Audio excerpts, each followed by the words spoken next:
श्रोते हो नमस्कार. साहित्य संस्कृती या कार्यक्रमात मी सुषमा कुलकर्णी आपणा सर्वांचं अगदी मनपूर्वक स्वागत करते.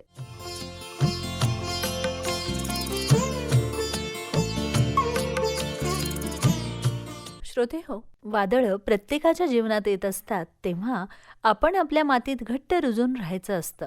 जेवढ्या वेगाने वादळं येतात तेवढ्याच वेगाने निघूनही जातात. वादळं महत्त्वाची नसतात, तर प्रश्न आपण वादळांशी दोन हात कसे करतो आणि त्यातून कशा अवस्थेत बाहेर येतो हा असतो. तेव्हा या सकारात्मक विचारासोबत सुरू करूयात आजच्या साहित्य संस्कृती या कार्यक्रमाला. आज आपण ऐकणार आहोत महात्मा फुले अध्यापक विद्यालय जळकोट, जिल्हा लातूर येथील प्राचार्य चंद्रशेखर कळसे यांचं कथावाचन. आज कार्यक्रमात आपण त्यांच्या 2 कथांचा आस्वाद घेणार आहोत. तेव्हा चला तर मग ऐकूयात. श्रोते हो नमस्कार. माझी प्रसाद नावाची कथा आपल्यासमोर सादर करीत आहे. अख्ख्या 8 दिवसात पावसानं धुमाळ घातली आणि एकदमच उघडून बसला. हे वांबाळ आणि कुंभारी वाऱ्यानं भल्या भल्याच्या नाकी नऊ आणलं. गारठा एवढा वाढला होता की घराच्या बाहेर कुणी तोंड काढू शकत नव्हतं. आता मोठ्या आसामीची माणसं घरातल्या घरात शेगडी, टोपल्यात कोळसे, लाकडं पेटून, शेकोट्या पेटून शेकत होती. गरिबा घरची माणसांनी कसं करायचं? त्यांची पोटं हातावरच आहेत, तरी त्यांनी कामाला बाहेर पडायचं. थंडीचा काय विचार राहायचा? तसा पांडवा घरातून मालकाचे ढोरं सोडण्यासाठी घरातून काढता पाय घेतला. तशी जना म्हणाली, "अव, आज पोरग शाळेला चाले जळकोटला शिकायला, त्याला काही दप्तर काही लागल, काही खरेदी करून द्यावं लागेल का नाही तुम्ही? आणि लगेच निघाले मालकाच्या पुळक्यानं तुम्ही. थांबा उगाच दुपारून जावा." "अगं, तू म्हणतीस ते खरं आहे, आणि ते ढोरं उपाशी मेल्यावर मग ते मालक पैसे देईल कसं? सगळं जर इथं बसून जर थांबलो तर मग सगळ्यांची पोटं चालायची कशी? मला जाऊ दे, तुझं काय कर, त्या गोविंदाच्या जनरलहून मी सांगितलं त्याला बुधारीवर पुस्तकं घेऊन दे म्हणून, आणि तेवढं पुस्तकं तयार करून ठेवले, तेवढं किरू घेऊन येतच असेल ते सगळं घेऊन दे म्हणा. आणि वाईच दुसऱ्या दिवशी मी येणारच हा, बाजारच्या दिवशी आलो की त्याला काय ते सगळं लागेल ते घेऊन देतो. तुमचं असलंच आहे, काय करावं किती सांगावं माय." असं म्हणून जनानं बोलल्या तरी पांडवा न धपता कामाला निघून गेला. थोड्या वेळानं किरू आपलं शिक्षणाचं सगळं साहित्य घेऊन आला. तोपर्यंत जनानं सगळं घरातलं साहित्य बांधून ठेवलं होतं. किरू आणि त्याचा दोस्त मारुती हे आपापलं साहित्य घेऊन जळकोटच्या दिशेनं निघाले. सवारी ह्या दोघाची गावातल्या मेन चौकात आली. पारावर प्रसाद वाटणं चालू होतं. किरूची आणि मारुतीची नजर पाराकडे गेली. आज आखाडाची अमावस्या म्हणजे पुण्याचा दिवस, असं मारुती म्हणाला. तसं किरूनं बी मारुतीकडं असं तिरक्या डोळ्याने पाहिलं. मारुती म्हणाला, "किरू, चल आपण बी प्रसाद घेऊत." सगळे लोक घ्यायला लागलेत आणि पारावरचा वट्टा असा गच्च भरला होता लहान लेकरांचा की सांगूच नये. मुंगी ठेवायला जागा नव्हती, अशी जागा तिथं झाली होती. तेवढ्यात त्या दोघांनी आपल्या डोक्यावरचं साहित्य ओट्यावर ठेवलं आणि प्रसाद मागण्यासाठी ते पुढं गेले. सगळ्या पोराच्या घोळक्यामध्ये प्रसाद मागू लागले. सगळे पोरं म्हणत होते, "ओ मामा, ओ मामा, मला प्रसाद द्या, मला प्रसाद द्या, मला प्रसाद द्या." त्यांच्या सुरामध्ये, त्यांच्या घोळक्यामध्ये मिसळून पुन्हा किरूने आपला आवाज मध्ये मिसळला, "ओ मामा, मलाही प्रसाद द्या." मारुती म्हणत होता, "मला प्रसाद द्या." किरूची उंची लहान होती, किरू बुटका, त्याचा काय हात वर जात नव्हता. जन हात पुढं करेल त्याच्या हातावर प्रसाद पडत होता, पण किरूच्या हातात काही प्रसाद लागत नव्हता. म्हणून तो पुन्हा त्यांच्याकडे हात करू म्हणायला लागला, "ओ मामा, मला प्रसाद द्या, ओ मामा, मला प्रसाद द्या, ओ मामा, प्रसाद द्या." हा बऱ्याच वेळाचा आवाज ऐकून शिवाप्पानं खाली पाहिलं तर शिवाप्पाचा राग अनावर झाला आणि शिवाप्पानं आपल्या हातातलं टोपलं चक्क खाली ठेवलं आणि किरूचा हात मटकुन्या धरला आणि कानपाटात वाजवली. कानपाटात वाजून थोडं थांबला. लगेच तो कानं मुरगळायला लागला, पाठीत बुक्क्या हाणायला लागला. त्याला मारणं बघून तेल्याचा बापू तात्या पुढं सरसावला. "अरे, लेकरानं काय केलं रे? लेकराला कशासाठी मारतोस?" "ओ बापू तात्या, तुम्हाला काय लागले? ह्या काही आत्ता पारावर चढलं होतं." तसा गोपू तात्या म्हणाला, लव्हाराचा गोपू तात्या. तो म्हणाला, "अरे मग काय होते त्याला? काय होते? आज पारावर चढले, उद्या पाणी घालते, मग काय राहिले? अरे तसं काय बी नसते. सगळं सर्व धर्म सगळे सारखेच आहोत आपण. एका देवाचे आहोत, एका भगवंताचे आहोत. सगळं सारखं असते. कोणी नीच ऊच नसते. अय गप उग, तुला काय लागले? हे म्हणून पुन्हा शिवप्पा किरूला रट्टे द्यायला लागला. किरू नग होय नको होय, ओ मामा मला सोडा, ओ मामा मला सोडा असं म्हणून गयावया करत होता. तरी त्याचं मारणं चालू होतं. हात त्यानं सोडत नव्हता. न कळत किरूची नजर आपल्या ठेवलेल्या साहित्याकडे गेली. सगळं साहित्य तुटून पडलं होतं. म्हणजे डुकरं कुत्रे त्याचे लोचके तोडत होते. त्यानं बांधून आणलेलं पीठ त्या चिखलामध्ये पडलं होतं. शिडबीड झालं होतं. काळाभोर दिसणारा चिखल पांढरा शिपट दिसायला लागला. किरूला वाईट वाटायला लागलं. माईनं किती मोठ्या कष्टानं माझ्यासाठी दळून आणली होती. चांगलं चांगलं दळण होतं, डाळी होत्या, सगळं वाया जात होतं. नवंच मी पुस्तक कोरं दप्तर घेतलं होतं, ते सुद्धा चिखलात पडले. हे किरूला खूप खूप मनाला खात होतं, वाईट वाटत होतं. रडल्याशिवाय पर्याय नव्हता. त्याचं कोण ऐकणार होतं? तरी शिवाप्पा त्याचा हात धरून चल तुला दाखवतो इंगा असं म्हणत वाड्याकडे घेऊन आला. वाड्यावर गावातली पंचमंडळी जमा झाली. काय प्रकार चाललाय, वाद होऊ नये म्हणून सगळे शांततेनं बोलत होते. किरू सगळ्याच्या तोंडाला उत्तर देत होता. सगळ्याला स्पष्टपणे बोलत होता, भांडत होता. मी काहीच चूक केली नाही, तुम्ही मला काहीच बोलू शकत नाही, तुम्ही मला बोलूच नका असं तो सगळ्यांना खडसावून बोलत होता. त्याचं कोण ऐकत आहे? तरी गावातले लोक त्याला बरंचसं काही समजून सांगत होते. त्यावेळेस थोड्या वेळानं पांडवा तिथं आला. पांडवानं आपल्या हातातली फोक बाजूला ठेवली आणि सगळ्या मंडळीला वाकून नमस्कार केला आणि मालकाकडं पाहिलं. मालक म्हणाले, पांडवा तुझं पोरगं फार हुशार आहे रे. पांडूच्या अंगाचं पाणी पाणीच झालं. त्यानं लगेच मालकाला वाकून नमस्कार केला. मालक, पोरानं लहान तोंडी मोठा घास घेतला असेल, त्याला माफ करा. किरूला आता मात्र राग आला. तो बापाकडं तोंड करून म्हणायला लागला, दादा मी काय चूक केली आहे म्हणून तुम्ही माफी मागता? अहो मी तर पुण्याचं काम केलं. प्रसाद खाल्लं म्हणजे माणूस पुण्यवान होतो असं म्हणतात. प्रसादानं माणूस पवित्र होतो असं म्हटलं जातं. आणि मग मी प्रसादच खाल्ला, मग मी काय पाप केलं होतं का? माझी काय चूक होती? आणि मालक असंच मला माईनं सांगितलं होतं, प्रसाद खाऊ नको. किसन आपाच्या शेतामध्ये दसकटे असताना मी चिचखालच्या मारुतीचा नारळाचा तुकडा उचलला तर माय म्हणाली, केऱ्या ह्या देवाला शिवू नगस, हे देव आपला नाही, ह्या देवाला शिवशील तर हा गोख होईल. आणि खरंच मालक मी आज प्रसाद मागितला आणि मला असं झालं. ह्या काय हे शिवाप्पानं मला न चुकून विनाकारण मला मारलं आणि मला हा गोख होण्याची तयारी सुरू झाली. शिवप्पा दात खाऊन बघत होता. मात्र केऱ्या प्रत्येक प्रश्नाला उत्तर देत होता. तसं पांडवा म्हणाला, मालक लहान तोंडी मोठा घास घेतला असेल पोरानं, पुन्हा एकदा तुम्ही त्याला माफ करावं. तेव्हा मालक म्हणाले, तसं नव्ह रे पांडू, तुझं पोरगं फार चतुर आहे, त्यानं गावचं नाव रोशन करणार आहे. काय त्याच्या बोलण्यातली कला आहे, काय तो सडेतोड उत्तर देण्याची पद्धत आहे त्याची. खरंच फार हुशार आहे मुलगा, चाणाक्ष मुलगा आहे. आणि त्याचं शिक्षण मी केलं तर तुला काही वाईट वाटणार नाही ना? पांडूला हे दुधामध्ये साखर पडल्यासारखंच झालं. त्याचा आनंद गगनात मावेनासाच झाला की माझ्या लेकराला मी चांगलं शिक्षण देऊ शकत नव्हतो, मात्र मालक देतो म्हणत आहेत. ही किती मोठी गोष्ट आहे. माझ्या लेकराचं कौतुक करावं तितकं कमी असं पांडवाला मनोमन वाटलं. तसं नाही मालक, आम्ही आमच्या पद्धतीने शिकितो. तसं नव्ह रे, शिक्षणाला खूप खर्च लागतो आणि पोराला जर चांगलं शिक्षण दिलं तर निश्चित तुझा मुलगा नाव रोशन करेल. तसा पांडू अवाक होऊन पाहायला लागला आणि तो म्हणायला लागला, मालक माझं पोरगं जळकोटला लागले, चांगलं शिकायला लागले, त्याच्या वर्गामध्ये नंबर 1ला आहे म्हणं. आणि ते नवोदय काही की म्हणतात म्हणं, त्याच्यात बी मार्क पडलेत म्हणं. हो, त्यानं तोंड भरून कौतुक करून पांडू मालकाला सांगत होता. त्यावेळेस मालक जागेवरून उठले, केऱ्याच्या जवळ आले आणि केऱ्याला आपल्या जवळ घेतलं. त्याच्या डोक्यावरून हात फिरवला आणि हे बघ बाळ, तुला कुठलीही शिक्षणातली अडचण आली तर निश्चिंत राहा, मी तुझ्यासोबत आहे. अरे शिक्षणाची कदर केली पाहिजे. माणूस कर्मानं मोठा होतो, कामानं मोठा होतो. तो त्याच्या दिसण्यावरून असण्यावरून कधी मोठा होत नाही, त्याच्या बुद्धीवरून मोठा होतो. बाळ तू शिक, खूप खूप मोठा हो आणि तुला जिथं जिथं अडचण येईल तिथं तिथं मला निसंकोचपणे सांग, मी तुझ्या पाठीशी सदैव आहे.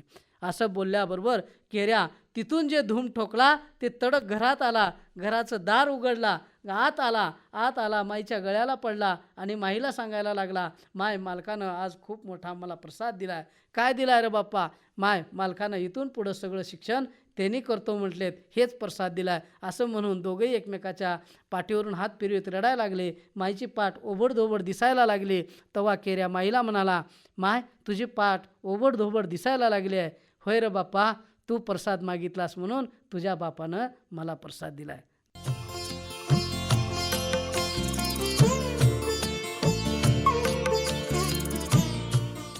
मी आपल्यासमोर दुसरी कथा सादर करीत आहे, ती म्हणजे पंचनामा. आजच्या आधुनिक युगामध्ये सुद्धा पंचनामा कशा पद्धतीने होतो आणि निष्पाप बालकाचा बळी कशा पद्धतीने जातो याचे एक वर्णन मी माझ्या या कथेतून केलेलं आहे.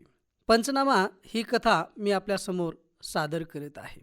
अल्लाहू अकबर, अल्लाहू अकबर, अल्लाहू अकबर, अल्लाहू अकबर. मुलानं आजान दिली. आजान दिल्याबरोबर रामूच्या घरासमोरचं कुत्रं मुलाच्या आजानीकडं तोंड करून गवरायला लागलं. ह्या गवरण्यानं रामूची झोपमोड झालीच झाली आणि तोंड आंबट पडल्यागत त्याने झोपल्या बाजूवरूनच एक खडा उचलला आणि कुत्र्याच्या आवाजाच्या दिशेनं भिरकावला. कुत्रं शेपूट खाली घालून तिथून धूम ठोकलं आणि धुरपाच्या घरासमोर येऊन उभारलं आणि इकडं मुलाची आजान सुरूच होती. त्या आजानीच्या सुरामध्ये कुत्रं आपला सूर मिसळून गवरत होतं. ह्या कुत्र्याच्या गवरण्यानं रुक्मासुद्धा खडबडून जागी झाली. ती पुरती घाबरलेली होती. तिला घाम फुटला होता. तिनं बाजूला डाव्या कुसवर झोपलेल्या बाब्याकडं पाहिलं आणि त्याच्या अंगावरून हात आपला कुरवाळला आणि म्हणाली, माय काहीतरी चित्रच पण पडते आणि बाबू तर शाबूतच आहे माय. जाऊ दे माय, काय बी नसते असं असं म्हणत आपल्या अंगावरचा धडपा पूर्णतः बाजूला करून ती बाजूच्या खाली आली. कोपटाचं दार काढलं, अंगणात आली. अंगणातला न्हाणी पसल्या मोरीच्या तोंडाला ठेवलेला खराटा उचलला. सगळं अंगण झाडून घेतलं. एक टमरेल घेतलं.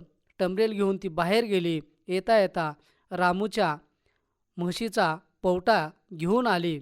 अंगणात न्हाणीच्या तोंडाला ठेवलेलं टोपलं उचललं.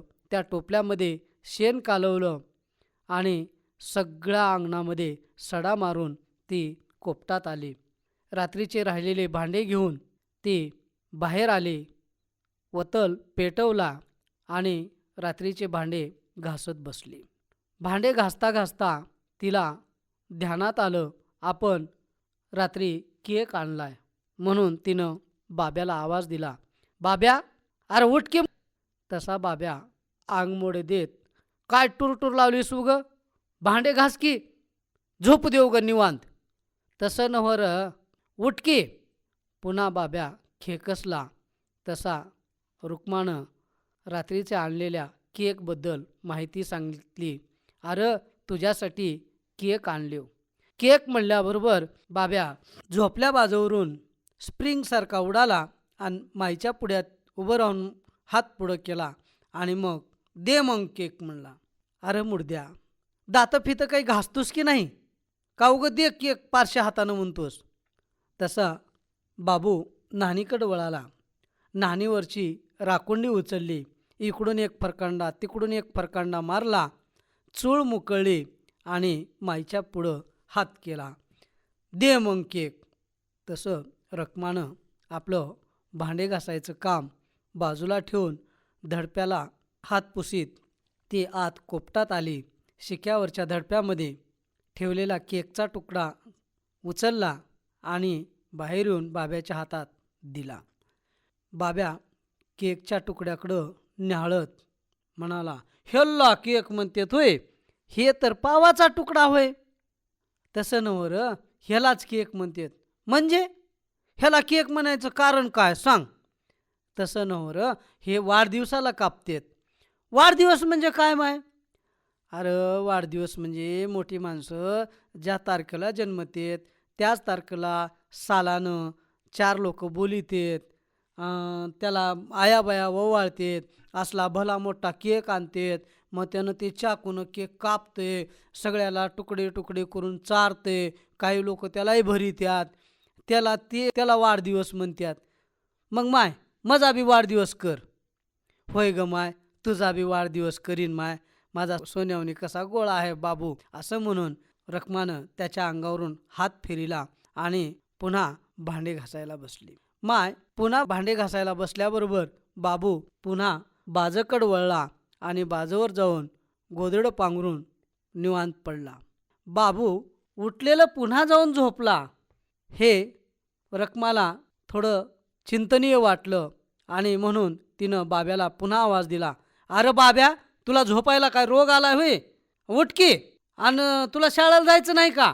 शाळेला जायचं नाही का म्हटल्यावर शिर पुन्हा बाब्या बाजवरून उठला आणि ताडकन माईच्या पुढ्यात येऊन दोन्ही हाताची टाळी एकदम वाजवीत माईला म्हणाला, माय हळू बोल.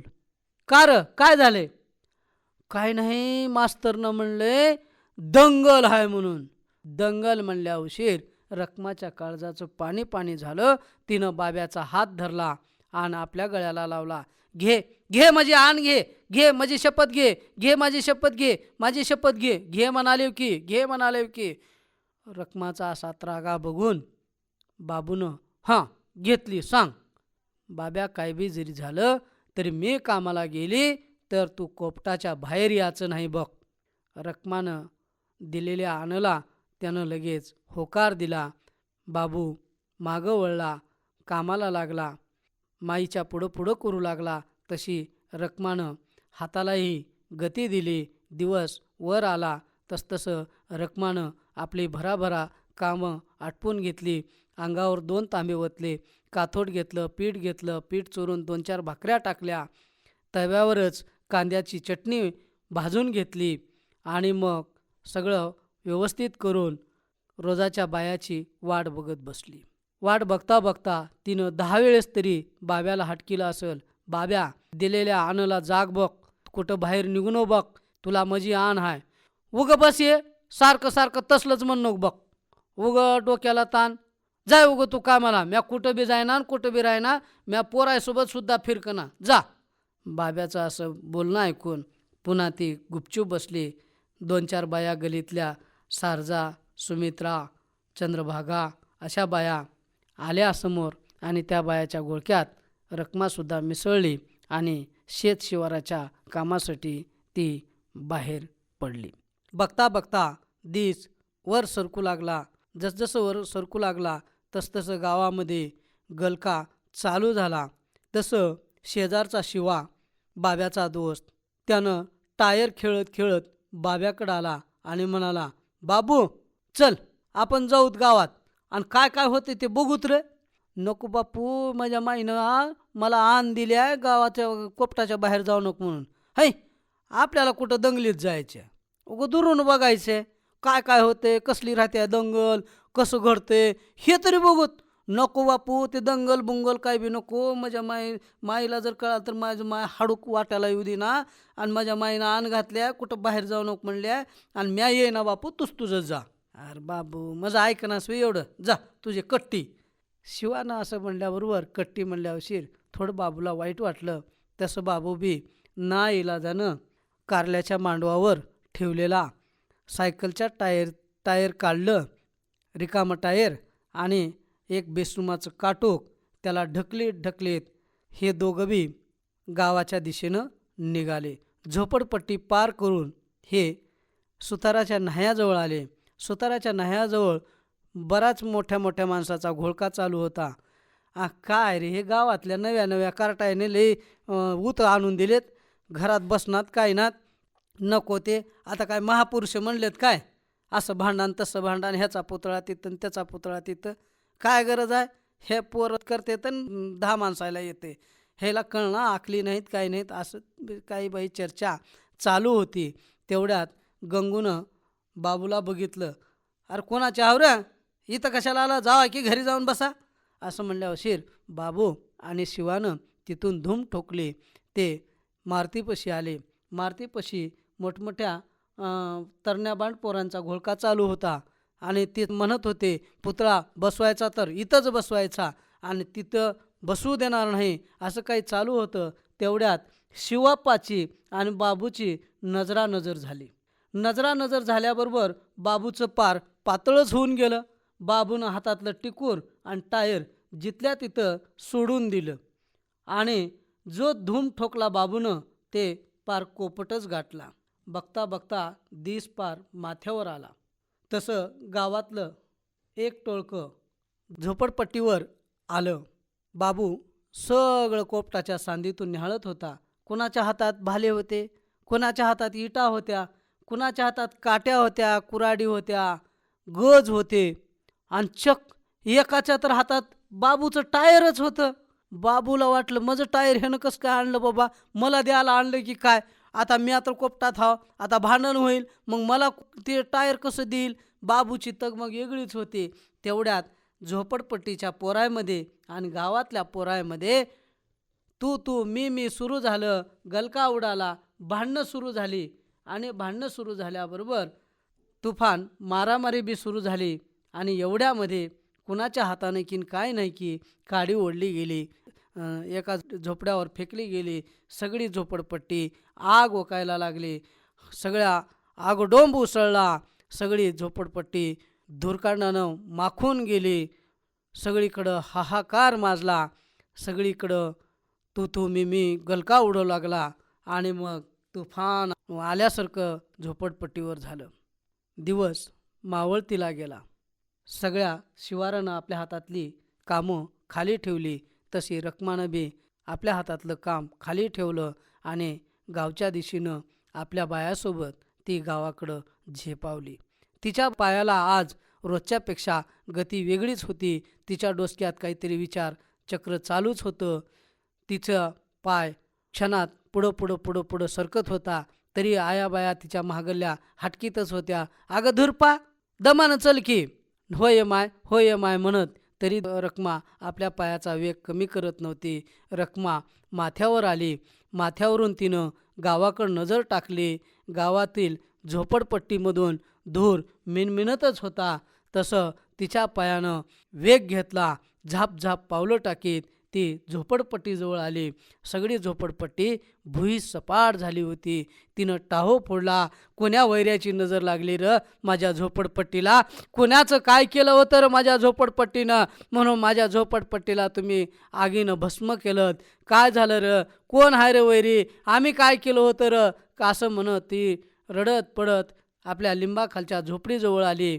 लिंबाखालच्या कोपटावर तिनं नजर टाकली. सगळं कोपट भुईसपाट झालं होतं आणि त्या कोपटात बाब्या वांग्यासारखा होरपळून गेला होता. ते बघताच रखमानं टाहो फोडला. बाब्या मुडद्या, मला सोडून गेलास का रे तू, का गेलास वैऱ्या, का गेलास. दोषी मी हाव रे, मी हाव दोषी. मी जर तुला आण घातले नसते, मी तुला शपथ घातले नसते, तरी राजा तू पाखरासारखा उडून कुठंतरी बाहेर गेला असतास. राजा तुला मी वाचू शकले नाही, माझ्या ह्याच्यावरून तू गेलास रे, मीच तुझ्या मरण्याला कारणीभूत आहे म्हणत मग ती खाली बसली आणि म्हणाली, बाब्या तू मोठा होणार होतास, तुझा मी वाढदिवस करणार होते, असा कसा वाढदिवस झाला रे, काळाने घात केला असं म्हणत रखमा खाली मटकुण्या बसली. मोठमोठे लोक झोपडपट्टीत जमा झाले. पोलीस आणि पंचनामा सुरू झाला आणि पंचनाम्यात सुरू झाल्यानंतर पंचनाम्यामध्ये लिहिण्यात आलं, लाईटीच्या तारा एकमेकाला स्पार्किंग झाल्या, ठिणगी उडाली आणि झोपडपट्टी जळाली. या ठिणगीचा आणि झोपडपट्टीचा कुठंच अर्थार्थी संबंध रखमाला लागना गेला. इकडं मुलानं पुन्हा आजान सुरू केले आणि कुत्रं विचित्र ओरडायला लागलं, चित्रविचित्र ओरडायला लागलं. धन्यवाद मित्रांनो.